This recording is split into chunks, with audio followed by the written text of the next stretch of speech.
வணக்கம் அன்பு நண்பர்களை, இன்றைய ஆயுத நிகழ்ச்சிக்கு உங்கள் அனைவரும் அன்போடு வரவேற்கிறேன். தமிழகத்தில் சாத்தியமா மெகா கூட்டணி என்ற தலைப்பில் இன்றைய ஆயுத நிகழ்ச்சி விவாதிக்கிறோம். இந்த கேள்விக்கான காரணம் என்ன?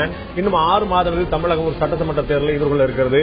இதற்கு முன்னால் இப்போது நடந்த பீகார் சட்டமன்ற தேர்தலில் நிதிஷ்குமார் மற்றும் லாலு கூட்டணி பிரம்மாண்டமான வெற்றியை பெற்றது. பாஜகவை தோற்கடித்து அந்த மாநிலத்தில் பீகாரில் ஆட்சியை பிடிப்போம் என்று மிக நம்பிக்கையோடு இருந்த பாஜகவுக்கு கடுமையான தோல்வியை பின்னடைவை இந்த மாபெரும் கூட்டணி, பிரம்மாண்டமான கூட்டணி சொல்லப்படக்கூடிய நிதிஷ்குமார் மற்றும் லாலு மற்றும் காங்கிரஸ் 3 பேருடைய கூட்டணி அமைத்துக் கொடுத்தது இந்த மிகப்பெரிய வெற்றியை. இதே போன்ற வெற்றி தமிழகத்திலும் சாத்தியமாக்கப்பட வேண்டும் என்று எதிர்க்கட்சிகள் பேச தொடங்கின. ஊடகங்கள் இதுபோல கருத்துக்கள் பரவ தொடங்கின. எந்தெந்த கட்சிகள் யாரோட கூட்டணி அமைக்க வாய்ப்பு இருக்கிறது? இதுபோன்ற மெகா கூட்டணி தமிழகத்தில் அமைவது சாத்தியமா, அமைவது தேவையா, அமைந்தால் அந்த கூட்டணிக்கான வெற்றி வாய்ப்பு என்னவா இருக்கும் என்று பல்வேறு கேள்விகள் எழுகின்றன. இதுல 2 முக்கியமான விஷயம் பார்க்க. நேற்று இந்த நிகழ்ச்சியில் கலந்து கொள்வதற்காக பீகாருடைய முதலமைச்சராக நிதிஷ்குமார் பொறுப்பேற்கக்கூடிய நிகழ்வில் கலந்து கொள்வதற்காக தமிழகத்திலிருந்து திராவிட முன்னேற்ற கழகம் சார்பாக திரு ஸ்டாலின் அவர்கள், திமுக பொருளாளர் திரு ஸ்டாலின் அவர்கள் சென்றிருக்கிறார். அவர் செல்லும் போது விமான நிலையத்தில் செய்தியாளர் சந்தித்து சொல்கிறார் 3 முக்கியமான விஷயங்களை குறிப்பிட்டார். ஒன்று, இந்த தேர்தல் வெற்றியை பீகார் மட்டுமல்ல, வட மாநிலங்கள் மட்டுமல்ல, ஒட்டுமொத்த இந்தியாவும் உற்று கவனித்திருக்கிறது. பீகாரில் நிதிஷ்குமார் அவர்கள் பெற்ற வெற்றி, நிதிஷ்குமார் லாலு கூட்டணி பெற்ற வெற்றியை ஒட்டுமொத்த இந்தியாவும் பார்த்திருக்கிறது சொல்கிறார். இரண்டாவதாக, மதச்சார்பற்ற கூட்டணி அரசு அமைய வேண்டும் என்பதைத்தான் இந்த வெற்றி காட்டுகிறது என்று சொல்கிறார். மூன்றாவதாக, தமிழகத்திலும் இதுபோன்ற கூட்டணி அமைக்கப்படுமா என்று கேட்கும்போது தேர்தல் வரும்போது இது பற்றி முடிவு செய்யப்படும் சொல்றார். கூட்டணி அமையாது என்றோ சொல்லவில்லை, அமையும் என்றும் சொல்லவில்லை, தேர்தல் வரும்போது சொல்கிறோம் என்று பார்ப்போம் என்று சொல்லியிருக்கார். ஒரு வாய்ப்பை, ஒரு கதவை திறந்து வைத்திருப்பதாக அரசியல் முறையாக பார்க்கப்படுகிறது. தமிழகத்தில் இது போன்ற மெகா கூட்டணி, தமிழகத்தில் மதச்சார்பற்ற கூட்டணி என்ற வாதம் எவ்வளவு தூரம் எடுபடும்? பாஜக தமிழகத்தில் ஆட்சியை பிடிக்கக்கூடிய இடத்துல இருக்குதா என்ற கேள்விக்கு இல்லை என்றுதான் பதில் சொல்ல வேண்டும். இன்னைக்கு நிலையில் அரசியல் பார்வையில் ஒரு பிரம்மாண்டமான கூட்டணியை கட்டமைக்க முடியுமா என்ற கேள்வி இருக்குது. அது பாஜக தலைமையிலா, பாமக தலைமையிலா, திமுக தலைமையிலா, மக்கள் நல கூட்டணி தலைமையிலா என்று பல கேள்வி எழுகின்றன. இதைப்பற்றி தான் இன்றைய ஆயுத நிகழ்ச்சி விவாதிக்கிறோம். நிகழ்ச்சி இந்த பதில் நம்முடைய பாஜகவுடைய செய்தி தொடர்பாளர் திரு நாராயணன் நம்முடைய இருந்திருக்கார், உங்களை நிகழ்ச்சி வரவேற்கிறார். அதேபோல பாட்டாளி மக்கள் கட்சியுடைய செய்தி தொடர்பான வழக்கறிஞரான திரு பாலு நம்முடைய இருந்திருக்கார், உங்களை நிகழ்ச்சி வரவேற்கிறார். அதேபோல திரு மல்லை சத்யா மதிமுகவுடைய துணை பொதுச்செயலாளர் நம்முடைய இருந்திருக்கார், உங்களை நிகழ்ச்சி வரவேற்கிறேன். நான் முதல்ல திரு பாலுடன் ஆரம்பிக்கலாம்னு பாக்குறேன். இந்த பிரம்மாண்டமான கூட்டணி ஒரு வெற்றி பார்முலாவை பீகார்ல பார்க்கப்பட்டது. இல்ல, எனக்கு அடிப்படையான சந்தேகம், அது போன்ற ஒரு பிரம்மாண்டமான கூட்டணி அமைக்க வேண்டிய கட்டாயம் தமிழகத்தில் இருக்கிறதா? அப்படி கூட்டணி அமைக்க வேண்டிய கட்டாயம் இருக்கிறது என்று கொண்டோமானால் அதிமுக இன்னைக்கு ஆட்சியில் இருக்கக்கூடிய, அங்க ஆட்சியில் இருந்தது பாஜக கூட்டணி ஆட்சியில் இருந்து, இங்க ஆட்சியில் இருக்கக்கூடிய அதிமுக அப்படி அசைக்க முடியாத ஒரு சக்தியாக இருக்கிறது என்று பொருள் கொள்ளப்படுமா? அதாவது ஒரு மாநிலத்தில் நடந்த ஒரு தேர்தல், அதற்கு பிறகு வந்த வெற்றி, அந்த அடிப்படையில் பாட்டாளி மக்கள் கட்சி 2016 தேர்தலை சந்திக்க விரும்பவில்லை. எங்களை பொறுத்தவரையில் மிக தொலைநோக்கு பார்வையோடு பிப்ரவரி மாதமே முதலமைச்சர் வேட்பாளரை அறிவித்து, அதற்கு பிறகு தேர்தல் அறிக்கையை வெளியிட்டு தமிழகம் முழுவதும் சுற்றுப்பயணம் செய்து மிக தெளிவான ஒரு தேர்தல் பாதையோடு பாமக பயணிக்கிறது. ஒரு செய்தி, திமுக அண்ணா திமுகவை தவிர்த்து மற்ற இயக்கங்களோடு பாட்டாளி மக்கள் கட்சி கூட்டணி அமைத்து கூட்டணி அமைச்சரவை வழங்கி அந்த ஒரு தேர்தலை சந்திப்பது என்ற ஒரு மிக தெளிவான ஒரு முடிவு தமிழ்நாட்டில். நீங்கள் வேண்டுமானால் பாட்டாளி மக்கள் கட்சி வேறு விமர்சனங்கள் செய்யலாம், ஆனால் இந்த நீங்க அடுத்து நீங்க உங்களை பத்தி எனக்கு தெரியாதா?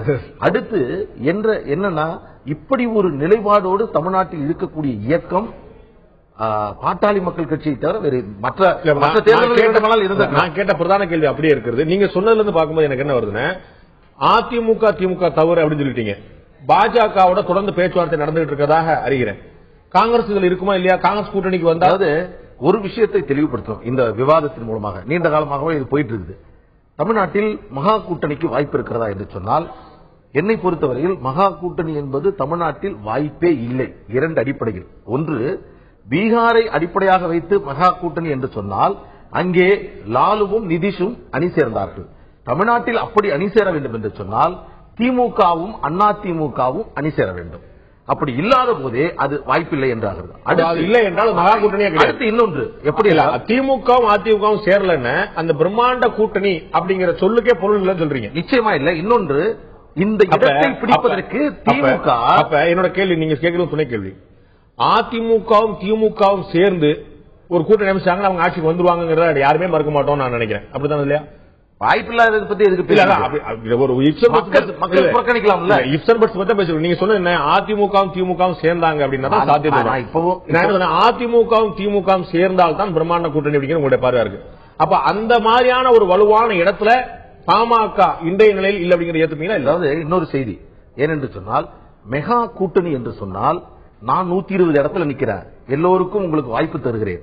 இன்னைக்கு கூட திமுக கூட்டணியில் அமைச்சரவை உண்டா என்று சொன்னால் இல்லை என்று ஸ்டாலின் சொல்லியிருக்கிறார். இப்ப ஸ்டாலின் சொன்னதை வச்சுதான் தமிழ்நாட்டில் இந்த மெகா கூட்டணியை பத்தி பேசிட்டு இருக்கோம். ஆனால் முன்பு அவர் சொன்னார் எந்த நிபந்தனையும் எங்கள் கூட்டணியில் இல்லை என்று அவர் பிரச்சாரத்திற்கு போகின்ற பொழுது சொன்னார். ஆனால் இப்பொழுது என்ன சொல்கிறார், அமைச்சரவையில் இடம் என்பதற்கு வாய்ப்பில்லை என்று சொல்லுகிறார். எனவே திமுக இன்றைக்கு 120 இடத்தில் நிற்பதை தவிர்த்து 60 இடத்துல திமுக நிக்குதுன்னு வச்சுங்க. ஒருவேளை நீங்கள் சொல்வது சாத்தியம். இது இல்லை என்று சொன்னால் எது சாத்தியம் என்று சொன்னால் 2 இயக்கங்களையும் ஒதுக்கிவிட்டு நீங்க சொல்லக்கூடியது ஒரு அரசியல் கணிப்பா அல்லது திமுகவுக்கு நீங்க விடக்கூடிய பேரமா? நீங்க 60 நாங்க மிச்சம் சொல்லி சொல்லக்கூடிய விஷயம் அது தேவையில்லாது. நாங்க முன்னாடியே சொல்லிட்டோம், எதை வேண்டுமானாலும் சமரசம் செய்வோம். ஆனால் திமுகவோடு அண்ணா திமுகவோடு போவதை பாட்டாளி மக்கள் கட்சி அப்படிங்கும் போது இல்ல, பாட்டாளி மக்கள் கட்சி திமுகவோட கூட்டணிக்கான வாய்ப்பே இல்லை என்று இன்றைய தேதியில் உத்தரவாதமா சொல்லும் போது அவங்க 60 போட்டிட்டா உங்களுக்கு என்ன 120 போட்டிட்டா? இந்த லீடே எங்க ஆரம்பிக்குதுன்னா இந்த இடத்தில் குளிர்காய திமுக முயற்சிக்கிறது. தேர்தல் மூலமாக நமக்கு கிடைக்கக்கூடியது என்ன? ஒரு பார்முலா, ஒரு சமன்பாடு கிடைக்கிற அரசியல் சமன்பாடு என்ன? ஒரு மிகப்பெரிய கட்சியாக இருக்கக்கூடிய கட்சிகள் எல்லாம் ஒன்றிணைந்தால் அவர்கள் அடையக்கூடிய அவர்கள் விரும்பக்கூடிய இலக்கை அடைவது சாத்தியம். அது மட்டும் சொல்லணும்னா எப்படின்னா, திமுக அண்ணா திமுகவை தமிழ்நாட்டில் ஒதுக்கி வச்சிருங்க. ஒதுக்கி வைத்துவிட்டு அந்த 2 இயக்கங்களும் தமிழகத்தினுடைய எதிரிகளாக பார்க்கப்படுகிறார். தமிழக நிச்சயமாக மக்களால் பாமகவால் எங்களை பொறுத்தவரையில் தமிழ்நாட்டில் 2 இயக்கங்களும் இல்லாத ஒரு ஆட்சி தமிழ்நாட்டில் வேண்டும் என்று பெரும்பான்மையான மக்கள் விரும்புகிறார்கள். இந்த அடிப்படையில் அதுதான் உண்மை. அப்படின்னா அதுதான் உண்மை. அதுதான் உண்மைன்னா நீங்களுமே எந்த கட்சியுமே எங்களுடைய கூட்டணிக்கு தேவையில்லை, நாங்கள் தனித்து ஆட்சி அமைக்க போறோம் சொல்லிடலாம். இல்ல, அப்படி சொல்ல முடியாது. கூட்டணிக்கு தயாராக அவர் என்னன்னா அப்படி சொல்ல முடியாது, சொல்லவும் கூடாது. அது தேர்தல் அணுகுமுறை, அது நிதர்சனம் அல்ல. இல்ல, ஆனால் நிதர்சனம் என்ன சொல்ல வரனா, ஒருவேளை இந்த 2 இயக்கங்களை ஒதுக்கி வைக்குது. இப்ப மதிமுக இருக்கிறார்கள், அங்க 4 கட்சிகள் இருக்கிறது, மற்ற இயக்கங்கள் இருக்கிறார்கள். இப்ப ஜி.கே. வாசன் இருக்கிறார், பாஜக இருக்கிறது. இது போன்ற இயக்கங்கள் எல்லாமே ஒருமித்த கருத்தோடு திமுக அண்ணா திமுகவை வீழ்த்துவது என்ற முடிவில் எல்லோரும் ஓர் அணியில் ஒரு பக்கம் நின்று திமுக அண்ணா திமுக 2 கட்சிகளும் தனித்தனியாக நின்றால் நீங்கள் சொல்லக்கூடிய மெகா கூட்டணி என்பது சாத்தியம். ஆனால் அதற்கு தமிழ்நாட்டில் வாய்ப்பு இருக்கிறதா என்று சொன்னால் அதுவும் இல்ல. அரசியல் ரீதியாக நடைமுறை நீங்க சொல்லும் போதே மதிமுக இருக்கிறது, பாஜக இருக்குன்னு சொன்னீங்க, தேமுதிக இருக்குன்னு சொல்லல.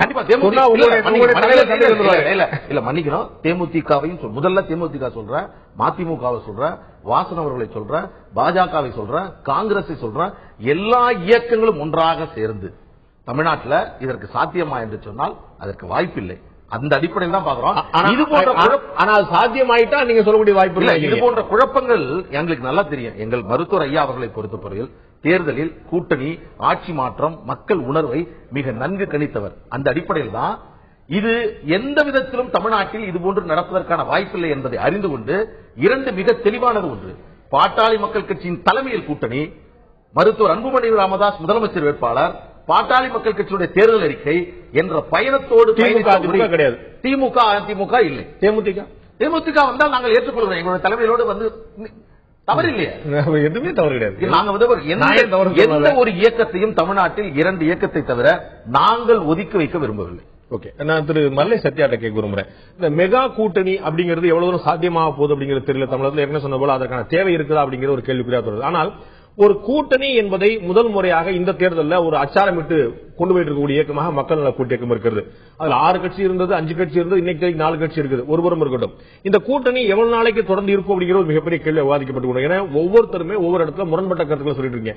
ஈழ பிரச்சனையில உங்களுக்கும் இடதுசாரிகளுக்குமான பார்வை வேறு, விடுதலை சிறுத்தையிலும் நீங்க முரண்படக்கூடிய இடங்கள் கூட உண்டு. இப்படி ஒவ்வொரு இடத்துக்கும் ஒவ்வொரு கட்சிக்கு முரண்பாடு இருக்கும்போது இது எவ்வளவு தூரம் இந்த மாதிரி மெகா கூட்டணி எல்லாம் தமிழகத்தில் எவ்வளவு தூரம் சாத்தியங்கிற கேள்விக்கு பதில் வருங்க. இல்ல, நீங்க அந்த கூட்டணி கொள்கை ரீதியா சொல்லும் போது பார்க்க பாரதிய ஜனதா கட்சியுடன் நாங்கள் இருந்த போதும் சரி, காங்கிரஸ் கட்சியுடன் இணைந்த போதும் சரி, அல்லது திமுக அதிமுக கூட்டணி வைத்த போது எங்க கொள்கை நாங்கள் பேசிட்டு இருந்தோம், அவங்க கொள்கை அவங்க பேசிட்டு இருந்தாங்க. இதுல கொள்கை சமரசம் என்பது எப்பொழுதுமே கிடையாது. மதிமுக ஒரு மிகப்பெரிய வெற்றியை பெற முடியாத கட்சியாக இருப்பதற்கு இந்த நிலைப்பாடு காரணமா இருக்குமோ? அப்படிலாம் கொள்கை இழந்து ஒரு பதவி பெற வேண்டும் என்ற அவசியம் மறுமலை திமுக இல்லை என்பதை தலைவர் வைகோ தேர்தலுக்கு முன்னாடி சொல்லியிருக்கிறார். தேர்தலுக்கு முன்னாடி வரைக்கும் நரேந்திர மோடியோட கரத்தை வலுப்படுவதற்காக குரல் கொடுப்பது, தேர்தல் வெற்றி பெற்ற உடனே நரேந்திர மோடியை விமர்சிப்பது, காங்கிரஸ் கட்சிக்கு அதே மாதிரி, அதிமுக அதே மாதிரி, திமுக அதே மாதிரி எல்லா கட்சிகளும் கூட்டணி. நீங்க தேர்தலுக்கு முன்னால் ஒரு நிலைப்பாடு, தேர்தலுக்கு ஒரு பின்னால் ஒரு நிலைப்பாடு. இந்திய பிரதமரை இல்ல இந்திய பிரதமரை ஏன் நாங்க எதிர்த்தோம் அப்படின்னா அந்த கொள்கை சார்ந்த பிரச்சனைகள் தான். ஒருபோது மாறினதில்லை. ஈழத்தமிழர் பிரச்சனையில் அடல் பிஹாரி வாஜ்பாய் எடுத்த முடிவை இவர்கள் நடைமுறைப்படுத்துவாங்க நம்ம நினைச்சோம்.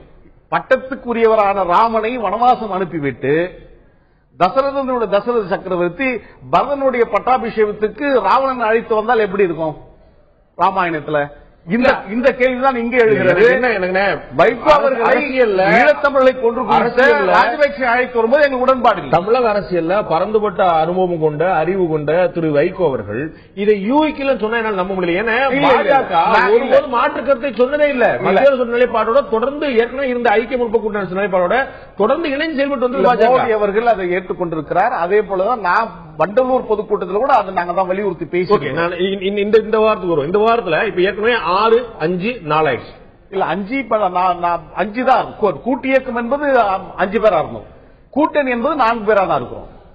கூட்டு இயக்கத்தில் திரு தமிழறி மணி உங்களோட இணைஞ்சு இதுக்கு வந்து ஆரம்ப கட்ட பணிகளை நிறைய அவர் ஈடுபடல. இது ஈடுபட்டது வந்து மார்க்சிஸ்ட் கம்யூனிஸ்ட் கட்சி. இல்ல மார்க்சிஸ்ட் கம்யூனிஸ்ட் கட்சி ஈடுபட்டது. அதற்கு முதல்ல பிள்ளையார் சொல்லி போட்டது திரு திருமாவளவன் அவர்கள். முதல் அவருடைய கூட்டணி அமைச்சரவை முதல் விட்டு இடப்படுகிறது. அதன் பிறகு இது வந்து ஒரு அணியாக ஒரு இயக்கமாக ஆக்க முடியுமாங்கிறதுல திரு தமிழறி மணியனோட பங்களிப்பு இருந்தது. அது வந்து தலைமையிலான கூட்டணி தான் அவர் எடுத்த முயற்சி. இதுல இருந்து அவர் எதுவும் தலையிடல. இல்ல அது வந்து 2014. நான் சொல்றது இப்ப இந்த தேர்தலையே திரு ஜி ராமகிருஷ்ணனோ திரு மற்ற இவங்க உட்பட இடதுசாரி கம்யூனிஸ்ட் தலைவர்கள் உட்பட பேசும்போது அவங்க வந்து இது வந்து ஒன்னா வரக்கூடிய சாத்தியக்கூறு கம்மி அப்படிங்கறத முன்னாடியே சொல்லிட்டு இருந்திருந்தார். இல்ல நீங்க அவர் சொல்லிட்டு இருந்தாரு. ஆனால் அதற்கான கரு உருவாயிருச்சு. நீங்க வந்து மக்கள் நல கூட்டணி என்று அறிவிக்கப்பட்டதற்கு பின்னால் இந்த கூட்டணியில இன்னும் மேலும் பல கட்சிகள் வரப்போகுது. திறந்த மனதுடன் தலைவர் வைகோ அவர்களும் ஏனைய தலைவர்களும் அறிவிச்சிருக்காங்க. தேசிய முற்போக்கு திராவிட கழகம், தமிழ் மாநில காங்கிரஸ், ஏனைய ஜனநாயக அமைப்புகள், ஊழலுக்கு எதிராகவும் மதச்சார்பைக்கு ஒன்றுபட்டிருக்கின்றவர்களும் இதில் இணைய வேண்டும் என்ற வேண்டுகோளை அறிவித்திருக்கிறார்கள். காலம் கடிகின்ற போது அவர்கள் கண்டிப்பாக இந்த அணியில் இணைவார்கள் என்ற நம்பிக்கை இன்னும் இருக்கிறது. அப்படி ஒரு எதிர்பார்ப்போடு பிளஸ் திறந்த மனதோடு இருப்பதே இந்த கூட்டணி ஒரு வலுவான மாற்றத்தை தர முடியாது அப்படிங்கிறது நீங்களே ஒப்புக்கொள்ளும் மாதிரி தானே? இல்ல நிச்சயமாக நாங்க வந்து மாற்றத்தை தர முடியும் என்ற நம்பிக்கை எங்களுக்கு இருக்குது. மாற்றத்தை நிச்சயமாக தர முடியும். இப்போ பீகார் நடைபெற்றது 3 கட்சி தான் மெகா கூட்டணி. நீங்க சொல்ற 3 கட்சி என்ன மாதிரி கட்சிங்கிறதையும் பார்க்கணும். திரு பாலு அவர்கள் மிக சரியா ஒப்பிட்டது போல அதிமுகவும் திமுகவும் இன்னும் சொல்ல போனால் தேமுதிகவும் சேர்ந்து நம்பர் 1, நம்பர் 2, நம்பர் 3 இருக்கக்கூடிய கட்சிகள் சேர்ந்து ஒரு நிலைப்பாடு எடுக்கும் போது பாஜக எதில் இருக்கக்கூடிய எந்த கட்சியிலும் காணாம போகிற இயல்பு. அப்படிப்பட்ட வலுவான அணியாக மகா கூட்டணி, மக்கள் நல கூட்டணி மகா கூட்டணியாக இல்லை என்பதை நீங்கள் ஏற்கிறீர்கள். இல்ல, மக்கள் நல கூட்டணி என்பது இதுதான் மகா கூட்டணியாக, மாற்றத்திற்கான கூட்டணி அதுதான் உருவாக போகுது. ஏனென்றால் தமிழ்நாட்டை பொறுத்தவரை மகா கூட்டணி மாற்றத்துக்கான கூட்டணி சொல்லலாம், மகா கூட்டணி சொல்ல முடியுமா? நிச்சயமாக இதுதான் உருவாக போகிறது. அது காலம் பார்க்க போகிறது. அதுக்கான சூழல் அரும்பிக்கொண்டே இருக்கிறது. நீங்கள் சொல்லக்கூடிய இடத்துல தேமுதிகவும் தமாகவுமே வந்துவிட்டாலும் கூட அதிமுக திமுக இல்லாமல் அது மகா கூட்டணியாக எப்படி உருவெடுக்கும் நான் கேட்கிறேன். இல்ல, அதிமுக என்பது அவர்களோட பாதை என்பது வேறு, திராவிட முன்னேற்றத்துடைய பாதை என்பது வேறு. இப்போ இந்த கூட்டணியை பொறுத்தவரையிலும் எப்படி பீகாரில் வந்து கூட்டணி அமைச்சரவை பங்கு கொடுத்திருக்கிறார்களோ அதை அறிவித்திருக்கின்ற கூட்டணியாக மக்கள் நல கூட்டணி இருக்கிறது. அங்க அப்பொழுது அதான் நடந்திருக்குது. லல்லு பிரசாத்துடைய மகன்களுக்கு அமைச்சராக இருக்கிறார்கள், சட்டமன்ற உறுப்பினர்கள் அமைச்சர்களாக இருக்கிறார்கள், காங்கிரஸ் கட்சியை சார்ந்த 4 பேர் அமைச்சர்களாக இருக்கிறார்கள். அப்படி என்றால் திராவிட முன்னேற்ற கழகத்தில் அமைச்சரவையில் பங்கு இல்லை என்று சொல்லியிருக்கிறார்கள். அனைத்து இந்திய அண்ணா திராவிட முன்னேற்ற கழகம் அதற்கான வாய்ப்பே இல்லை. அப்படிங்கின்ற போது கூட்டணி அமைச்சரவைக்கான ஒரே வாய்ப்புள்ள ஒரு இயக்கமாக மக்கள் நல கூட்டணி மட்டும்தான் இருக்கிறது. எனவே மக்கள் நல கூட்டணி என்பது அனைத்து இயக்கங்களும் இணைந்து ஒரு ஜனநாயக சக்திகள் ஒன்றிணைந்து மதவாதத்திற்கு எதிராக, ஊழலுக்கு எதிராக ஒன்றிணைகின்ற ஒரு கூட்டணியாக, மக்கள் விரும்புகிற கூட்டணியாக தான் இருக்கு. நீங்கள் இந்த பகுதியில் நம்முடைய திராவிட முன்னேற்ற கழகத்தை சேர்ந்த முன்னாள் சட்டமன்ற உறுப்பினர் திரு அப்பா உங்களை நிகழ்ச்சி வரவேற்கிறேன். உங்களுக்கு வரக்கு முன்னாடி திரு நாராயண், பாஜகவுடைய செய்தி தொடர்பாளர் நாராயண் கேட்க விரும்புகிறேன். பீகாரை பொறுத்தளவுக்கு நிலைமை வேறையா இருந்தது. அங்க வந்து பாஜக ஒரு ஆளுங்கட்சியாக அமையக்கூடிய வாய்ப்பு இருந்த ஒரு கட்சியாக பார்க்கப்பட்டது. ஒரு மெகா கூட்டணி தேவைப்பட்டு செஞ்சாங்க. தமிழ்நாட்டில் பாஜக அந்த அளவுக்கு வலுவோடு இல்லைங்கிறத நீங்க மறுக்க மாட்டீங்கன்னு நினைக்கிறேன்.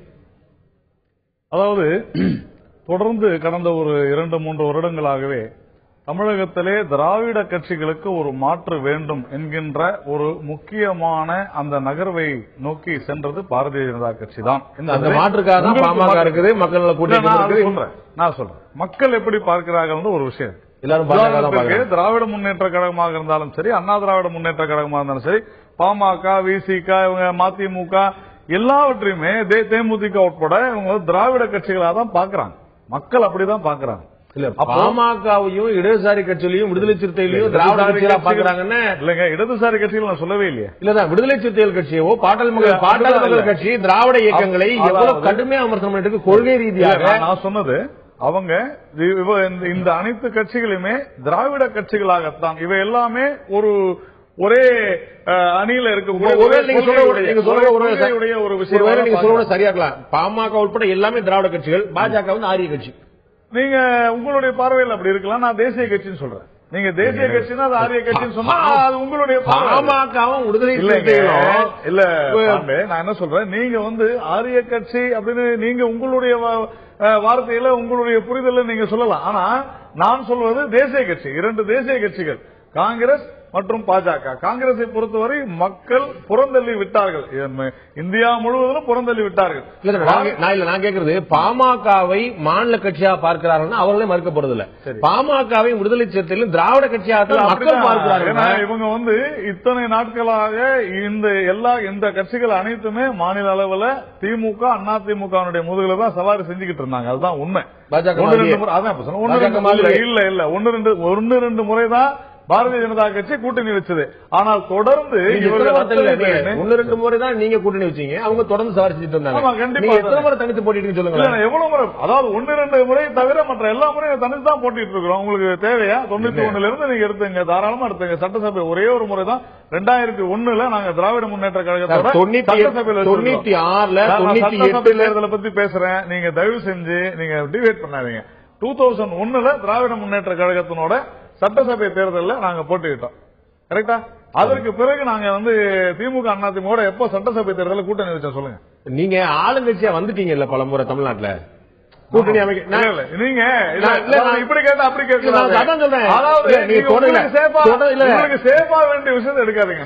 சட்டமன்ற நீங்க சொல்ல 96 நீங்க வச்சீங்கன்னா சட்டமன்ற தேர்தலே 3 முறை நடந்திருக்கு. இல்லங்க, ஏன் 96 இருந்து வைக்கிறீங்க? நீங்க 89 இருந்து வைங்க. ஏன் நீங்க 96 இருந்து போறீங்க? நான் என்ன கேட்கிறேன், பாமக ஆகட்டும் இல்ல மதிமுக ஆகட்டும், அத்தனை போன முறை மதிமுக போட்டியை போடல, அதை விட்டுருங்க.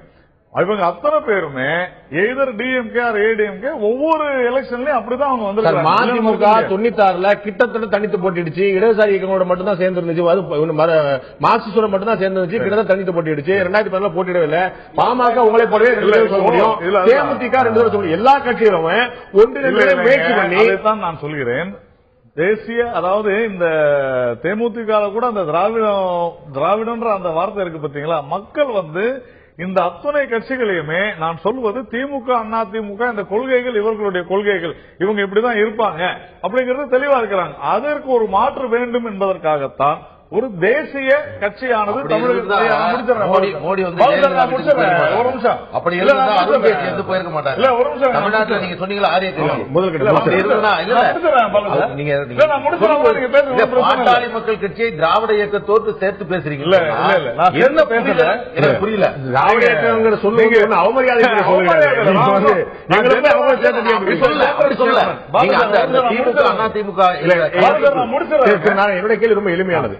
பீகார்ல இருக்கக்கூடிய நிலைமையில பாஜக தமிழகத்துல இல்ல, இதை நீங்க மறுப்பீங்களா? இவ்வளவுதான் என்னுடைய கேள்வி. இல்ல, அது எல்லாருக்கும் தெரிஞ்ச விஷயம் தானே. ஓகே, அடுத்த பாயிண்ட். அப்படி பாஜக தமிழகத்துல ஒரு தடம் பதிக்க வேண்டும் என்ற ஒரு முயற்சி இருக்குமானால் உங்களுக்கு தேவை ஒரு மகா கூட்டணி. இல்ல, அதுதான் இப்ப நான் சொல்லுவேன். அதனாலதான் இந்த பாமக ஆகட்டும் தேமுதிக ஆகட்டும் அத்தனையுமே பாரதிய ஜனதா கட்சியினுடைய அல்லது எல்லாருமாக சேர்ந்து ஒரு அந்த நேஷனல் டெமோக்ராட்டிக் அலையன்ஸ் என்டிஏ அதுல இணைந்தாக்க மக்கள் வந்து ஒரு தேசிய கட்சி தவிர வளர்ச்சி. நீங்க ஒரு அல்லது போடுறீங்க, நீங்க ஒரு அல்லது போடுறீங்க, அல்லது எல்லாரும் இணைஞ்சு உங்களுடைய தலைமை அல்லது எல்லாம் போடல. பாஜக தலைமையில இணைந்து தொடர்ந்து என்டிஏ என்பது பாஜக தலைமையில மட்டுமல்ல, பாஜக மட்டுமல்ல எல்லா கட்சியும் இணைந்து அது என்டிஏ. அதான் பாஜக தலைமையில் இருக்கட்டும் வரும். ஏன் வரக்கூடாது? இவங்க வந்து யார் வருவாங்க? என்ன கேட்கிறேன், பாமக முதல்வர் வேட்பாளர் எங்களுக்கு தான் சொல்றாங்க. அதே போல தேமுதிகலையும் விஜயகாந்த் தான் முதல்வர் வேட்பாளர் இருக்கிறாங்க. ஆனால் ஒரு என்டிஏ அலையன்ஸ்ன்றது ஒன்று சேரும் பொழுது அதுக்கு டைம் இருக்குது. கண்டிப்பாக அந்த நேரத்தில் எல்லாருமா சேர்ந்து முடிவு எடுக்கிறது தவறு ஒண்ணு இல்லையா? நீங்க அவங்க வந்தாக்க உங்களுக்கு இத்தனை வருஷம் அரசியல் அனுபவத்துல பாமகவுடைய முதல்வர் வேட்பாளர் தலைமையை தேமுதிக ஏற்கும் நீங்க நம்புறீங்களா? இல்ல தேமுதிக தலைமையை பாமக நம்புறீங்களா? கேள்விதான் சென்ற பாராளுமன்ற தேர்தலில் கேட்டீங்க. பாமகவும் தேமுதிக ஒரே அணியில வராதுன்னு சொன்னீங்க. சொல்லுவீங்க நீங்க தான் சொன்னீங்க. நாங்க போட்டி போட்டது வந்து பாமகவும் தேமுதிக தேமுதிக போட்டிட்ட எங்கேயுமே பாமகவுடைய தலைவர் போட்டி பண்ணல, பிரச்சாரமே பண்ணல. அது இல்லைங்க, சேலத்துல வந்து சுதீஷ் அவர்களுக்கு அன்புமணி ராமதாஸ் அவர்கள் ஒரே ஒரு சுதீஷும் அன்புமணியோட தனிப்பட்ட சாத்தியமாச்சு. எங்க கூட்டணியில நாங்க எங்களுடைய விருப்பம் சார். நாங்க யார் யார் பிரச்சாரம் பண்ணணும், யார் பிரச்சாரம் பண்ண வேணாம், நாங்க அதை முடிவு பண்ணுவோம். அதை பத்தி கவலைப்பட வேண்டியதில்லை. நான் என்ன கேட்கிறேன், யாராவது நினைத்து பார்த்தீர்களா தேமுதிக, பாமக, மதிமுக, பாஜக அத்தனை ஒன்னா சேரும்னு? யாருமே நினைத்து பார்க்கப்பட்ட ஒரு மிக மிக வலுவான ஒரு கூட்டணி கண்டிப்பாக உருவாகும்.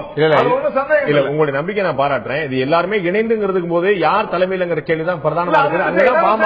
பண்ணுவாங்க அதுக்கு அங்கதான முதல்ல இடிச்சிருது. அங்கதான் அந்த தீர்மானம் இல்ல ஏன் இடிக்குது? நீங்க வந்து எடுத்த உடனே அதை வந்து சொல்லணும்னு அவசியம் இல்ல. முதல்ல கூட்டணி வந்து உங்க பக்கத்திலே பாமக ரொம்ப வலுவாக சொன்ன இது காம்ப்ரமைஸ் பண்ணாத விஷயங்கள் இருந்து இரண்டு அதிமுக அப்படி இல்ல. பாமகவுடைய தலைமை அன்புமணியோட முதல்வர் தலைமை. நிதிஷ்குமாருக்கு ஒரு கிளீன் இமேஜ் ஒன்னு இருந்துச்சு. ஒரு குற்றவாளியோட சேர்ந்து இப்ப குற்றவாளி லல்லு பிரசாத் யாதவ் அவர் கூட சேர்ந்து அவர் ஆட்சி அமைக்கல. இப்போ அதனால என்ன அவர் காங்கிரஸ் கூட சேரலையா?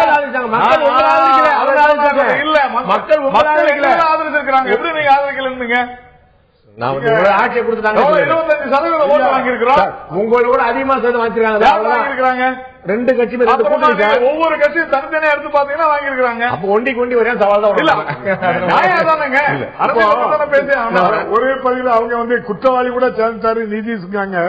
குற்றவாளி வீட்டுல வந்து மத்தியானம் சாப்பிட்டு போறியல ஒரு பிரதமர் அதுக்கு நான் பதில் சொல்றேன். அதை ஒப்பிட முடியாது. உங்களுக்கு தெரியும், அவரும் தண்டனை அனுபவிச்சிருக்கிறாரு. இவங்க மேல்முறையீடு அனுபவிச்சு 2 மேல்முறையீடு இல்ல. திரு அப்பாவு தயவு அப்படிங்கறனால நான் அவங்க வக்காலத்து வாங்க குற்றவாளி வந்து ஜெயலலிதா இன்னைக்கு வந்து குற்றவாளி கிடையாது. ஒரு கோர்ட்டு விடுதலை பண்ணிருக்கு, ஒரு கோர்ட்டு தண்டனை. என்னமோ பெரிய புனிதர் மாதிரி பேசுறாங்க. அது வேற சட்டம் தானே. நான் பேசுறது சட்டம் இல்ல. சட்டப்படி ஜெயலலிதா இன்னைக்கு குற்றவாளி கிடையாது. நீதிமன்றத்தால் உயர்நீதிமன்றத்தால் விடுவிக்கப்பட்டவர். அப்படி பார்த்தா ஒவ்வொருத்தரையுமே நம்ம சொல்லலாம். அது வந்து அந்த விவாதத்துக்கு போல திமுகவுடைய முன்னாள் அமைச்சர் தண்டனை எதிர்பார்த்தா இருக்கு. அது பேசலாம் முடியல. நம்ம திரும்ப அங்கதான் போய் நிக்கணும். நம்ம மேல்முறையீடு வந்து வேண்டாம்னு தன் மீதான குற்றச்சாட்டு பற்றி தானே சொன்ன திமுக தலைவர் சொல்லணும். அது தேவையெல்லாம் கூட வேற வேறு வாதங்கள் அது நம்முடைய பிரச்சனை இல்ல. இப்ப கூட்டணி பற்றி பேசும்போது 2-3 முக்கியமான விஷயங்கள் உங்களுடைய தலைவர் சொல்லியிருக்காங்க. ஒன்று, அதிமுக ஒன்றும் அசைக்க முடியாத இயக்கம் அல்ல அப்படின்னு சொல்லிட்டு திராவிட முன்னேற்ற தலைவர் சொன்னார். இன்னைக்கு நேற்று வந்து திரு ஸ்டாலின் அவர்கள் பேட்டி கொடுக்கும்போது மெகா கூட்டணி அமைய வேண்டிய நிர்பந்தம் இருக்குதா அப்படின்னு சொன்னா அது தேர்தல் வரும்போது பார்ப்போம் அப்படின்னு சொல்றாங்க.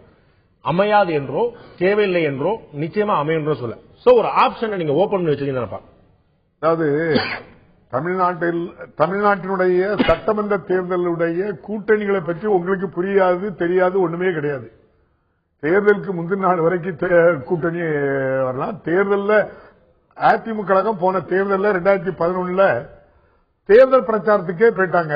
அதுக்கப்புறம் தான் தேமுதிக கூட கூட்டணி சேர்ந்திருந்து அதிமுக கழகம் பல சந்தர்ப்பங்கள்ல எங்க கூட கூட்டணி பேசிருக்காங்க. அதுக்கப்புறம் பல முன்னுதாரணங்கள் இருக்கு. நான் முடிச்சிருந்தேன். உங்க முதல் கேள்விக்கு பதில் சொல்லிருந்தேன். இதற்கு முன்னாடி இந்த தேர்தல் என்ன அடிப்படையான வித்தியாசம் பாக்குறோம்னா, இதற்கு முன்னாடி இந்த தேர்தல்கள்ல எல்லாருமே ஒரு அணியில இருந்தாங்க.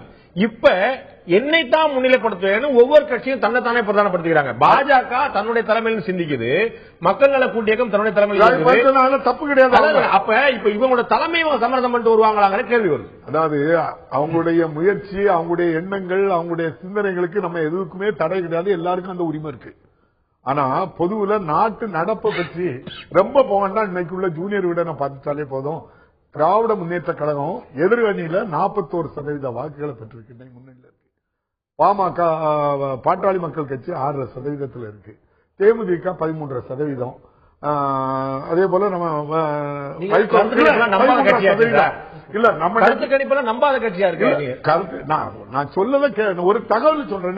நீங்க முரண்பாடா நீங்க சொல்லாதீங்க. ஒன்று இல்ல முரண்பாடா நான் சொல்லல, நீங்க நான் சொல்றது ஒரு நடுநிலையான பத்திரிகை சொல்றேன்.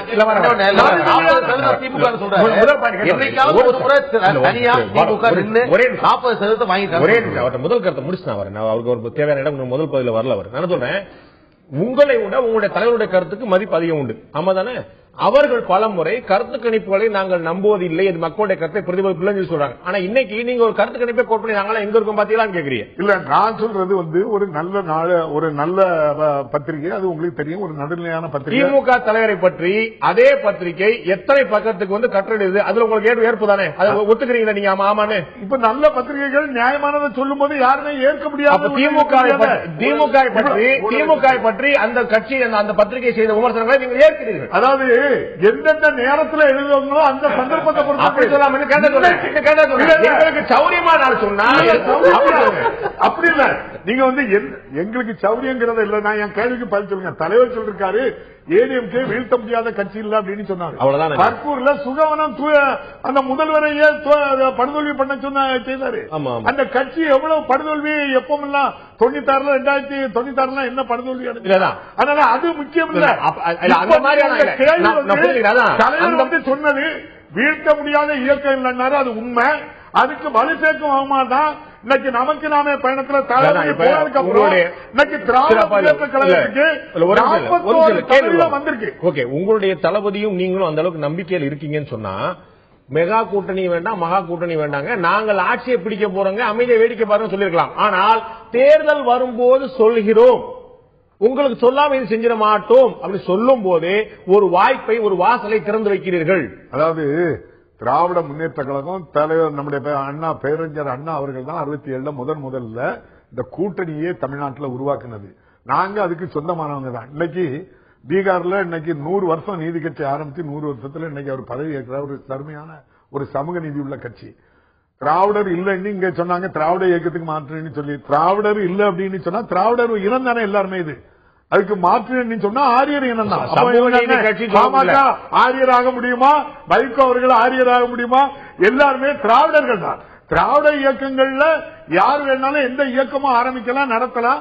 கொள்கை ரீதியாட்டு நாங்க எப்பவும் சமரசம் கிடையாது. பாமக தெளிவா சொல்லுது, எங்களை திராவிடம் அடையாளப்படுத்தவனா நாங்க தமிழர் சொல்லி கொஞ்சம் பாமக தெளிவா சொல்லுது. இன்னும் சொல்ல போனா விடுதலை சிறுத்தைகள் கட்சி கூட சொல்லுது. அழகா சொல்லிட்டு போட்டு அது அவங்கவுங்க என்ன திராவிடர் நீங்க அழமையா கேட்டீங்க. திராவிடங்கிற வார்த்தையை முதல்ல சொன்னது ஐயா கால்டுவெல் தான். இது சமஸ்கிருதத்திலிருந்து தோன்றியது தமிழ் நாங்க இல்ல. இது திராவிட மொழி, திராவிட இயக்கத்துக்கு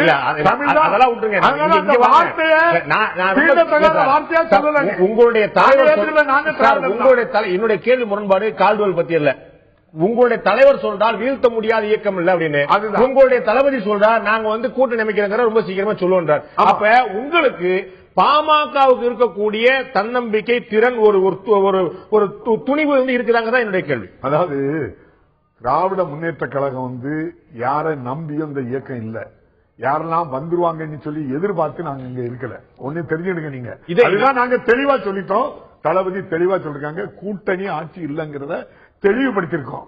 வரக்கூடியவங்களை நாங்க யாரும் என்ன செய்ய போறது இல்ல, வர வேண்டாம்னு சொல்ல போறது இல்ல. அதுக்காக நீங்க எல்லாத்தையும் நீங்க எப்பவுமே உங்களுடைய என்னப்படி நீங்க எல்லாத்தையும் எக்ரிமெண்ட் போட்டு அப்பாவுக்கு கொடுத்துட்டு போங்கன்னு கேட்கலாம். திமுகவுடைய தலைவரோ திமுக பொருளாதார சொன்னா தான் நம்புவேன் தவிர அப்பா சொன்னா நம்ப மாட்டேன். முடிவு கழகம் தனித்து நிற்கிறதுக்கு நாங்க ஒன்னும் பயந்தவங்க இல்ல, யாரையும் சந்திக்க தைரியமாட்டு உள்ளவங்க. நாங்க அதை பத்தி கவலைப்படப்படுறது இல்ல. ஆனா பல இயக்கங்கள் எங்ககிட்ட இருக்காங்க, பேசிட்டு இருக்காங்க. நாங்க வெளியே சொல்லக்கூடாது. சந்தர்ப்பம் வரும்போது நீங்க என்ன நடக்குன்னு பாருங்க. பாலுவல்கிட்ட கேட்க விரும்புறேன். இன்னைக்கு திரு ஸ்டாலின் அவர்கள் இந்த மாதிரி சொல்லியிருந்தாலும் நாங்க கூட்டணி வருமா இல்லையாங்கிறத நாங்க தேர்தல் நேரத்தில் சொல்லுவோம் சொன்னாலும் இதற்கு முன்னால் ஒரு பேட்டியில கோபாலபுரம் வீட்டு வாசல்ல இருந்த பேட்டியும் சொல்ல நாங்கள் எந்த கட்சியும் வெற்றிலை பாக்கு வச்சு நாங்க கூட்டணிக்கா அழைக்கலன்னு அவர் தான் பதிவு பண்ணி. சோ கூட்டணி என்பது திமுக என்னமோ கூட்டணிக்கா ஏங்குவது போலவே எல்லா கட்சியும் நாங்க அவங்க கூட சேர மாட்டோம், நாங்க ஆட்சியில் பங்கு கொடுத்தா சேர டிமாண்ட் பண்றது திமுகவை திட்டமிட்டு பலவீனப்படுத்தக்கூடிய ஒரு முயற்சி. அதாவது ஸ்டாலின் அவர்கள் கடந்த இந்த பிரச்சாரம் துவங்கினதிலிருந்து இதுவரையில பல விஷயங்களை மாற்றி மாற்றி பேசி வருகிறார். முரண்பாடு எங்க இருக்கு? பல இடத்துல முதல் முரண்பாடு என்னன்னா, நாங்கள் தேர்தல் கூட்டணி வைப்பதில் எங்களுக்கு எந்த நிபந்தனையும் இல்லை என்று முதலில் சொன்னார். ஒரு வாரம் கழித்து நாங்கள் கூட்டணி அமைக்கிறோம் என்றால் கூட்டணி அமைச்சரவையில் நாங்கள் இடம் தர மாட்டோம். அதுல ரொம்ப கிளியரா இருக்காங்க. கூட்டணி அமைப்போம் சொல்லி எப்ப சொன்னாங்க? அவங்க சொன்னாங்க ஒரு கட்சி ஆட்சி முறையை தான் தமிழகம் ஏற்கிறது. 2006 2011 அவர்களுக்கு அறுதி பெரும்பான்மை இல்லாத போது கூட தனி கட்சி அமைச்சரவை தான் இருந்துச்சு. அவருடைய பார்வை அதுதான். இன்னொரு விஷயத்தை பார்க்கணும், எந்த தேர்தலிலும் இல்லாத ஒரு புதுமை, ஒரு வித்தியாசம் இந்த தேர்தலில் இருக்கிறது. என்னன்னா, அதிமுக ஆட்சியில் இருக்கின்ற பொழுது எதிரணியில் இருக்கக்கூடிய எல்லா இயக்கங்களும் அறிவாலயத்தில் உட்கார்ந்து பேசக்கூடிய நிலைமை இதுவரையில் நாம் பார்த்திருக்கிறோம். ஆனால் முதல் முறையாக அறிவாலயத்தினுடைய கதவை திறந்து வைத்து யாராவது வருவார்களா என்று பார்த்தவர்களுக்கு அப்படி இல்லங்கிறத தான் அதே கோபாலபுரம் இல்ல வாசல்ல திரு ஸ்டாலின் அவர்கள் சொன்னதை நான் உங்கள்கிட்ட சொல்றேன். இல்ல நாங்கள் யாருடைய கூட்டணிக்காகவும் வெற்றிலை பார்க்க வைத்து அழைக்கவில்லை இந்த வார்த்தை பயன்படுத்துறோம். எத்தனையோ இடங்கள்ல வாய்ஸ் சவடால் இருக்குல்ல, அதனுடைய பகுதி தானே ஒழிய செய்தி சொல்றேன். இல்ல இல்ல சவடால் எங்க வந்துச்சு அந்த உங்களுக்கு தமிழ்நாட்டுல ஒரு குறிப்பிட்ட பகுதியில் மட்டுமே பலம் இருக்கா சொல்லப்படுற உங்களுக்கு நாங்க ஆட்சியை பிடிப்போம் நம்பிக்கை இருக்கும் போது 5 முறை பலம் சேர்ந்த திமுக என்ன சொல்றேன், இப்ப கூட 40% ஓட்டு வச்சிருக்கோம்னு சொல்றாரு. எத்தனையோ வச்சீங்க. நான் என்ன சொல்றேன், இப்போ தமிழ்நாட்டில் எல்லோரும் ஒவ்வொரு அணி, இன்னும் 4 அணி, நாங்க விஜயகாந்த் எல்லோரும். ஏன் இந்த நேரத்தில் திமுக நாங்கள் தனித்து நிற்கிறோம், நாங்கள் எந்த அணியோடும் சேர தயாரில்லை, நாங்கள் நிற்கிறோம் என்ற அவங்களுடைய வியூகத்தை அவங்க அமைக்கிட்டுங்க. பாட்டாளி மக்கள் கட்சி என்னுடைய சொந்த பந்தத்தை யாரையுமே நிறுத்த மாட்டேன், தேர்தலில் போட்டியிட வைக்க மாட்டேன், சட்டமன்ற பாராளுமன்ற கால் வைக்க மாட்டேன் சொன்ன பாமக தன்னுடைய மகனை முதல்வர் அறிக்கையில் உங்களுடைய கொள்கையை மாற்றுவதற்கு உங்கள் கொள்கை உங்களுடைய கொள்கையை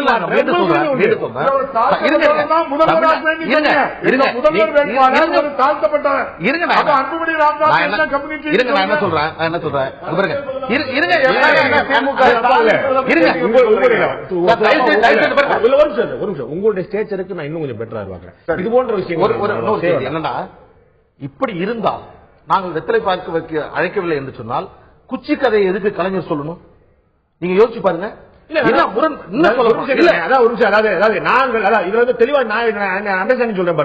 நாங்கள் எந்த கூட்டணிக்கும் இயங்கவில்லை, வரக்கூடிய கூட்டணியை மறுக்கவில்லை.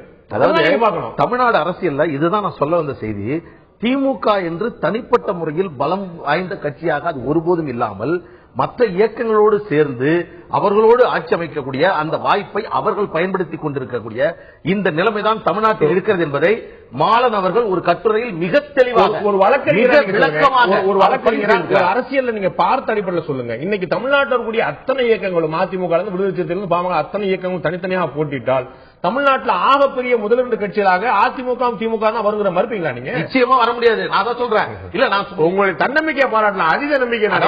பாருங்க, இன்றைக்கு ஒரு பயணத்தினுடைய இறுதி கட்டத்தில் இருக்கக்கூடிய 2 இயக்கங்கள் திமுக அதிமுக எத்தனை வேஷங்களை போட்டாலும் எத்தனை வசனங்களை பேசினாலும் மக்களுடைய மனதில் இந்த 2 இயக்கங்களும் இடம் பிடிக்க முடியாது.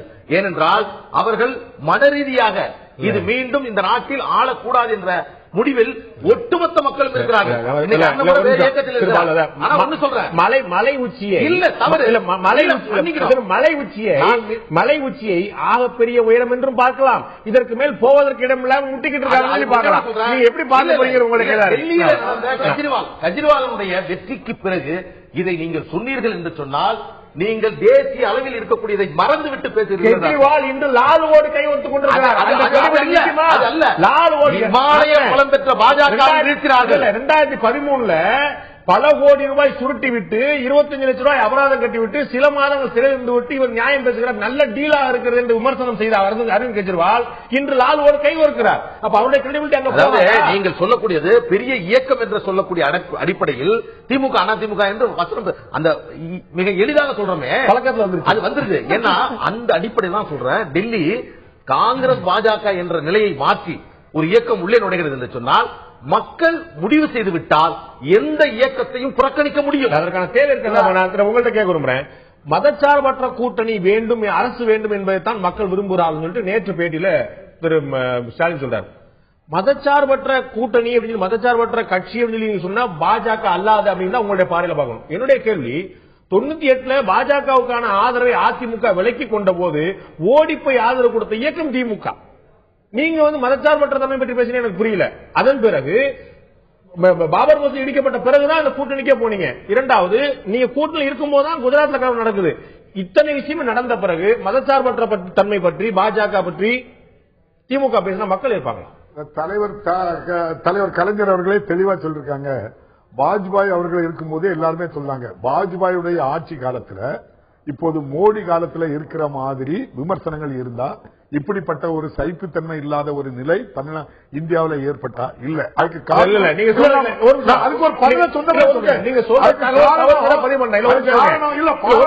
பாஜக மீது ஆகப்பெரிய குற்றச்சாட்டுகள் 2 வைக்கப்படுது. பாபர் மசூதி இடிப்பு, அதன் பிறகுதான் வாஜ்பாய் ஆட்சிக்கு வந்தார். குஜராத் கலவரம், அப்போது பிரதமர் வாஜ்பாய் தான். அதுக்கு தான் 98 முரசொலி மாறன் அவர்கள் 1.5 மணி நேரம் பார்லிமெண்ட்ல பேசி 3 கொள்கைகள் சமரசம், இதுல எந்த காம்ப்ரமைஸும் கிடையாது அப்படின்னு சொல்லி மினிமம். நீங்க 98 பத்தி பேசுறீங்க, 2002 பத்தி சொல்றேன். 2002 பாஜக இன்னைக்கு வரைக்கும் சொல்லப்படக்கூடிய மிகப்பெரிய குற்றச்சாட்டு குஜராத் நடந்த போது நீங்க கூட்டணியில் இருக்கீங்க. 99 தேர்தலில் தான் நாங்க கூட்டணியில் இருக்கோம். 2004 வரை நாங்க இருக்கோம். 99 தான் இருக்கிறோம். அதுக்கப்புறம் 2003 நாங்க வெளியே வந்திருந்தோம். 2004 நாங்க காங்கிரஸுக்கு வந்திருந்தோம். இப்ப தளபதி சொல்றாரு மதச்சார்பற்ற கூட்டணி அமைவதை விரும்புகிறார்கள் சொன்னா மதச்சார்பற்ற கூட்டணி பற்றி திமுக பேச முடியுமா அப்படிங்கிற மட்டும் தான். நீங்க பழைய கதையெல்லாம் நடந்ததா அதுதான் தளபதி சொன்னாங்க. நமக்கு நாமே பயணத்துல ரொம்ப தைரியமா சொன்னார், இதுக்கு முன்னால் சில தவறுகள் நடந்திருந்தால் நான் அதுக்கு பகிரங்கமா மன்னிப்பு கேட்டுக்கிறேன் அப்படின்னு சொன்னாங்க. அந்த தவறுகள் என்னன்னு நீங்க ஒரு மனிதன் தவறுகள் என்னன்னு பட்டியல் பாமக கூட்டணி வைத்த தவறுகளையே நீங்க தான் பட்டியல் போடணும் அப்படின்னு சொன்னால் தவறு செய்தவர்கள் வீட்டுக்குள்ள இருப்பாங்க, தவறு செய்தவர்கள் மன்னித்துக் கொள்ளணும். நீங்க ஒரு வாஜ்பாய் ஆட்சி நடந்தாலும் இப்ப நடக்குதா நீங்க கேக்குறீங்க. மோடி நல்லவர், மோடி என்னுடைய நண்பர், மோடி செயல்பட விரும்புகிறார், சுற்றியிருப்பவர்கள் அனுமதிக்க மாட்டாங்க சொல்லி மோடிக்கு சான்றிதழ் மேல் சான்றிதழ் கொடுத்தது ஜெயலலிதா அல்ல. தமிழக ஜெயலலிதா இதுவரைக்கும் மோடி பிரமாணம் எல்லாம் சொன்னதே இல்ல. திமுக தலைவர் கருணாநிதி அவர்கள் பல முறை குறைஞ்சபட்சம் 4-5 முறை சொல்லியிருக்காரு. ஒரு பிரதமரா இல்ல 2 விஷயத்துக்கு நான் சொல்றேன். தம்பி சொன்னாங்க நாங்க தவறு செய்தவங்க எல்லாம் நாங்க உள்ள இருக்கோம் அப்படின்னு. அதுவும் சொல்லணும்ல பதில். தவறு செய்த நம்ம இன்னைக்கு ஒரே ஒரு விஷயத்தை மட்டும் தம்பிக்கு நான் இதன் மூலம் நான் விளக்க இருக்கிறேன். தளபதி மேல சென்னையில பாலங்கட்டக்கு ஊழல் சொல்லி வழக்கு பதிவு பண்ணாங்க. அதே போல நிலம் மோசடியில வழக்கு பதிவு பண்ணாங்க. இன்னைக்கு அந்த பால மோசடியில அந்த வழக்க குற்றப்பத்திரிகை தாக்கல் பண்ண முடியல. அதே மாதிரி லேண்ட் கிராப்பிங்ல போட்டதுக்கு தைரியமா போய் டிஜிபியை பார்த்து என் மேல வழக்கு கைது பண்ணுங்க, தவறு பண்ணிருந்தோம்னா கேட்கக்கூடிய ஒரு ஆண்மை உள்ளவர் அவரு. அதை பத்தி ஊழல் செய்துட்டு இன்னைக்கு சிபிஐ படி ஏறி இறங்கிட்டு தப்பி சொல்லக்கூடாது. நீதிமன்றத்தால் தண்டிக்கப்பட்ட லாலு தலைமையில் அமையக்கூடிய கூட்டணிக்கு போய் வாழ்த்து சொல்லிட்டு வர்றீங்களே, ஊழல் பற்றி பேசுறதுக்கான தார்மீகம் எப்படி அங்க சமூக நீதியா ஊழல் அப்படின்னா சமூக நீதி தான் எங்களுக்கு. ஊழல் பரவாயில்ல, பரவாயில்ல என்ன அவர் விடுதலை ஆகலாம். அவர் விடுதலை ஆக ஒரு குற்றவாளி போவீங்க, ஒரு விடுதலை ஆனதுக்கு நீங்க எப்படி போலாம்? விடுதலை ஆன சுப்ரீம் கோர்ட்ல நீங்க பிரதமர் அவங்க வீட்டுக்கு கூட்டணி கட்சியுடைய ராமதாஸ் ஐயா வீட்டுக்கு போங்க.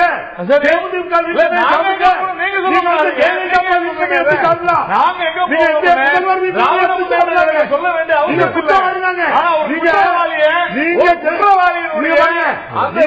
போயிட்டு வந்திருக்கிறீங்க. போனது இந்துக்கள் இருக்கிறாங்க. உங்களுக்கு பயம், திராவிட முன்னேற்ற கழகத்திற்கு பயம் வந்திருக்கிறது. கட்சியில்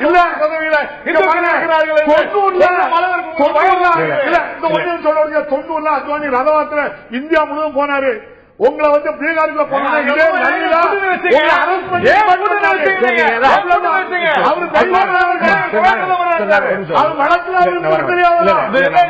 எப்படி ஜெயலலிதா அவர்கள் விடுதலை ஆனாங்களோ அதே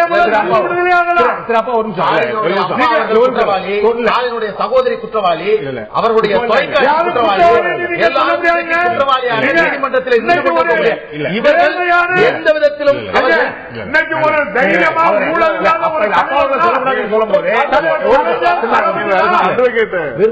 இறைச்சல் தான் இருக்கும். வாதத்துடைய பிரதிவாதம் ஒண்ணு கிடைக்காது. என்ன சொல்றேன், அவர்கள் வந்து ஒரு வழக்கறிஞரா இல்லாத போது சொன்னது தப்பு சொல்றேன். ஒரு வழக்கறிஞரா இருந்துட்டு ஒரு குற்றம் சாட்டப்பட்டவர்களை குற்றவாளி நீங்க பயன்படுத்தக்கூடாது.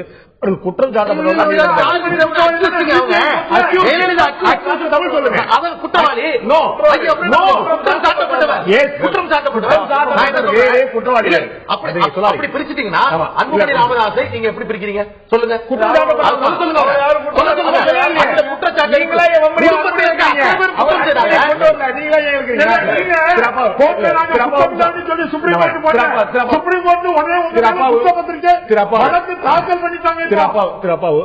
விவாதம் இந்த பொருள் பற்றி பேசினா சரியா இருக்கும். மாறி மாறி போனோம்னா நேரம் இல்ல, மற்றவர்கள் கொடுக்க முடியாது. என்னோட இறுதியான கேள்வி உங்கள்கிட்ட திரு நாராயண எழுப்புதான் கேட்க விரும்புறேன்.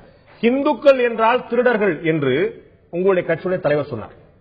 திராவிட முன்னேற்ற கழகத்தில் 90 இந்துக்கள் என்று என்ன பொருள்? வேணுன்னே எல்லாருமே திட்டம் போட்டு திராவிட முன்னேற்ற கழகத்தை நோக்கி வந்திருக்காங்க அப்படின்னு சொன்னா நான் ஒண்ணு புரிய தெரியுது எனக்கு.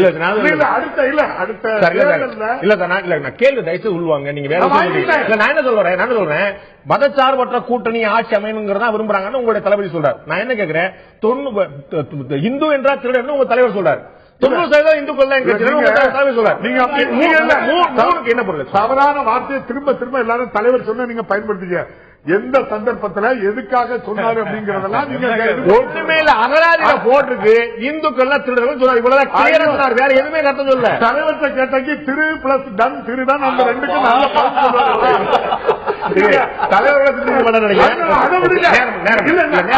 நல்ல வார்த்தை எடுத்து பண்ணா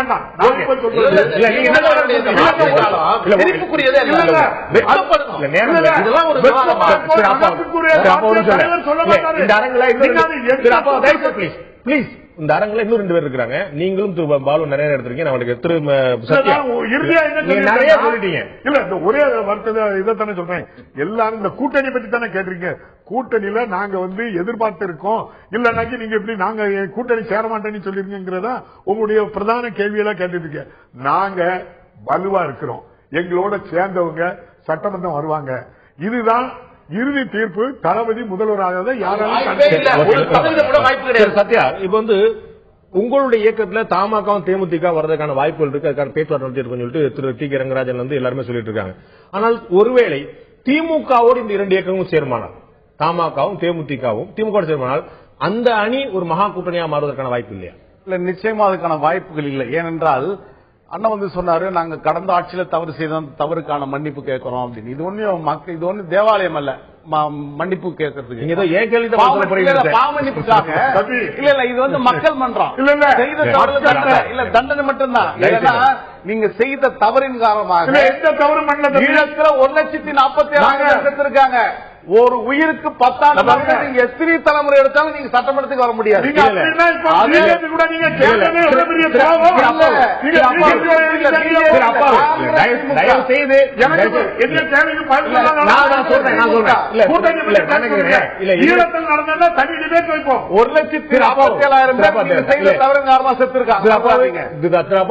தவிர்க்க வச்சிருக்காங்க உங்களை. நான் கேட்கிறேன், ஈழத்தில் நடந்ததுனால அதுக்கு துரோகம் செய்தனால திமுக தோல்வி சந்தித்ததுன்னா ஏன் மதிமுக வெற்றி பெற முடியவில்லை? ஈழத்தமிழர்களுக்காக கடைசி வரை குரல் கொடுத்துக் கொண்டே இருக்கக்கூடிய பிரதானமாக இருக்கக்கூடிய மதிமுக தமிழகத்தில் 7 வென்றிருக்கணுமே. பெரிய கூட்டத்தில் இருந்தீங்களே, பாமக வென்றதே, பாஜக வென்றதே, ஏன் மதிமுக ஈழத்தமிழர்கள் செய்த துரோகத்தை வந்து சுட்டிக்காட்டீங்களே? அதுலதான் சர்வதேச சதி வலைக்குள்ள பின்னப்பட்டது. சிவகாசிக்காரங்கள்டெல்லாம் போய் நீங்க சர்வதேச மக்கள் வந்து அவர் இல்ல வைகோ வெற்றி பெறக்கூடாது என்பதற்காக இந்திய உளவுத்துறை, இலங்கையில் இருக்கின்ற அரசுகள், இப்படி பல்வேறு சக்திகள் இதில் முன்னணிக்கு ஈடுபட்டாங்கன்னு யாரும் மறந்துட முடியாது. அதே போல இன்றைக்கு ஊழலுக்கு எதிரான ஒரு அரசை நல்ல அரசாக தர வேண்டும் என்று தேமுதிகவும் தமாக விரும்பினால் திராவிட முன்னேற்ற கழகம் அதற்கான இயக்கம் அல்ல. அடுத்ததாக அனைத்து இந்திய அண்ணா திராவிட முன்னேற்ற கழகம், அனைத்து இந்திய அண்ணா திராவிட முன்னேற்ற கழகத்திற்கு இயற்கை முரணாக இருக்கிறது, இயற்கை எதிராக இருக்கிறது. ஏனென்றால் ஒவ்வொரு முறை ஆட்சிக்கு வருகின்ற போதெல்லாம் அனைத்து இந்திய அண்ணா திராவிட முன்னேற்றத்தோடைய ஆட்சி முடிகின்ற போது ஏதாவது ஒரு இயற்கை பேரிடர் நடக்கும். ஒன்னு தானே புயல் அல்லது சுனாமி, இது போன்ற பிரச்சனைகள் ஏற்பட்டு அந்த ஆட்சி பின்னாடி தள்ளப்படுவது மட்டுமல்ல, அனைத்து இந்திய அண்ணா திராவிட முன்னேற்றம் ஆட்சிக்கு வருகின்ற போதெல்லாம் ஆட்சிக்கு வருகின்ற போதெல்லாம் வறட்சி நிவாரண நிதி, இதுதான் நிலைமைகள். எனவே திமுக, அதிமுக, பாரதிய ஜனதா கட்சி, காங்கிரஸ் அல்லாத ஒரு கூட்டணி என்றால் அது தமிழ்நாட்டுடைய மாற்று சக்தியாக இருக்கின்ற மக்கள் நல கூட்டணி தான். அதுதான் ஆட்சி பிடிக்க போகிறது, அதுதான் கூட்டணி அமைச்சர். திமுக ஒருவேளை ஒரு சின்ன தூண்டில் எங்களோடு கூட்டணிக்கு வந்தால் நாங்கள் ஆட்சியில் பங்கு கொடுக்க தயார்னு சொன்னா பெரும்பான்மையான கட்சிகள் ஏற்க தயாராகும். பாஜக தனித்து விடக்கூடிய அபாயம் இருக்கு நீங்க நினைக்கலையா? இல்ல, அப்படி இல்ல. ஏன்னா இந்த முறை திராவிட முன்னேற்ற கழகம், அண்ணா திராவிட முன்னேற்ற கழகம், இந்த இரு கட்சிகளுமே ஊழலில் திளைத்திருக்கிறது என்கின்ற அடிப்படையில் மக்கள் வந்து ஊழல் இல்லாத ஒரு ஆட்சி வேண்டும் என்று விரும்புகிறார்கள். அதனால்தான் பாரதிய ஜனதா கட்சி இந்த ரெண்டு கட்சி ஊழல் எப்ப தெளிச்சாங்க? இந்த ரெண்டு கட்சி எப்ப ஊழல்? நீங்க கூட்டணி இல்ல நாங்க எப்ப கூட்டணி இருந்தோம்? 2G எப்படி திமுக வந்து பிஜேபி கூட்டணி இருந்துச்சு? 2G ஒண்ணுதான் உங்களுக்கு சொல்ல பிஜேபி கூட்டணியில திமுக இருந்தபோது என்ன ஊழல் நடந்துச்சு? பிஜேபி கூட்டணி இருக்குல்ல சார், அவங்க மேல ஊழல் குற்றச்சாட்டு வந்து ஆதி என்ற காரணமா சொல்லப்பட்ட அதன் பிறகுதான்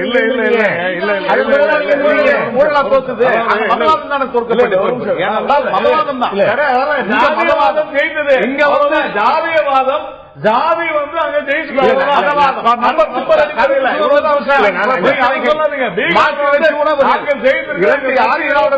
கொல்லப்பட்ட போது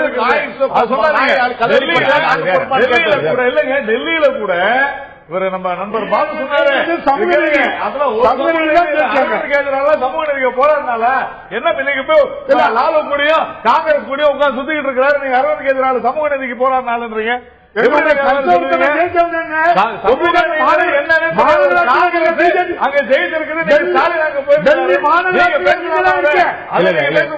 யாரு எங்க போனாலும் வெற்றி வாய்ப்பு கிடையாது. இங்க தமிழ்நாட்டை பொறுத்தவரையில் அதான் எங்கேயோ டிவைட் ஆகி போகுது. நாம என்ன நினைக்கிறோம்னா, அதாவது பிஜேபி என்ன நினைக்குதுன்னு சொன்னாக்க, எப்படி ஒரு பாராளுமன்ற தேர்தலிலே திமுக, அதிமுக இல்லாத கட்சிகளை ஒருங்கிணைக்க ஒரு கட்சி தேவை, ஒரு சக்தி தேவை என்றால் அந்த சக்தி பாரதிய ஜனதா கட்சியாக தான் இருக்க முடியும்.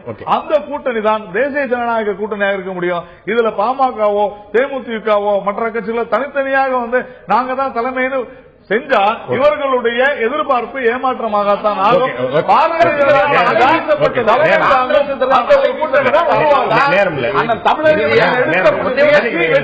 இந்த விவாதத்தை மட்டும்தான் தெளிவா இருக்கு, மக்களும் தெளிவாக இருக்கிறார்கள். பாமக தான் வெற்றி பெற போகுது. அதாவது ஒரு முதலமைச்சர் நாற்காலில் இருக்கிறார், 4 முதலமைச்சர் வேட்பாளர்கள் இங்க நாற்காலில் இருக்கிறாங்க. ஒவ்வொரு கட்சியுமே தன்னுடைய கட்சி தான் வெற்றி பெறும், இதுதான் மக்கள் திருப்பி அவர்கள் திடமா சொல்றாங்க. மக்கள் இந்த 4 பேருடைய கருத்தை பார்த்துக் கொண்டிருக்கிறார்கள். அவர் என்ன முடிவெடுக்க போறார்கள்? இந்த அரசியல் கட்சியோட நிலைப்பாடுமே கூட நிலையானதான் என்ற கேள்வி இருக்கிறது. ஒரு பிரபலமான பொன்மொழி போல மாற்றம் ஒன்றே மாறாது சொல்கிறார்கள். இன்றைக்கு இந்த விஷயங்களை பேசக்கூடிய கட்சிகள் நாளை என்ன மாதிரி பேசும் பெரிய கேள்விக்குறியான விஷயம் தான். பொறுத்து வந்து பார்ப்போம். இந்த நேரத்தில் கலந்து கொண்டு கருத்து 4 பேருக்கு நன்றி. பார்த்த உங்களுக்கும் நன்றி.